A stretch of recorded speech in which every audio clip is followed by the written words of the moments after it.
Hello and welcome back to the channel. I'm glad to have you here. In today's video we're going to talk about the wonderful uses of the mullein flower. We're going to keep it short and simple, as I've done different videos talking about mullein, how to make a mullein oil, how to make a mullein tea, also the different parts of the benefits of the mullein as well. So let's keep it short and simple by talking about the flowers and their wonderful properties, how you can use them. If you've not yet subscribed to the channel, like, share and subscribe. Click on the bell icon in order to be informed of all our new videos and updates.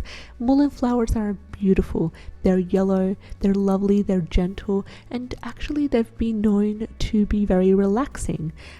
They've mainly been used for helping to elevate dry, chronic and hard coughs. Now please remember, this is not medical advice. Everyone has their own conditions and everyone has their own medical history that they will need to return back to the doctor. This video is for informational purposes only, in order to help you understand what different herbs have been traditionally used for, and to give you that awareness that you need to make the right decision.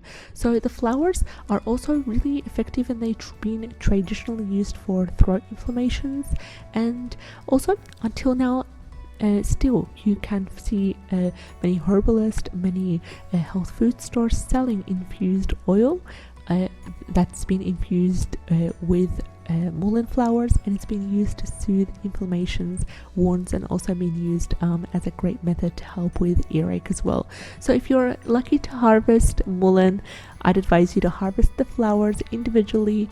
Make sure you take them out gently and use them as well. They're edible and they're a lovely addition to your herbal collection that you can dry and use throughout all the winter months. So if you found this video helpful, please like, share and subscribe. I'd love to have you on board. Take care and have a great day. Bye bye.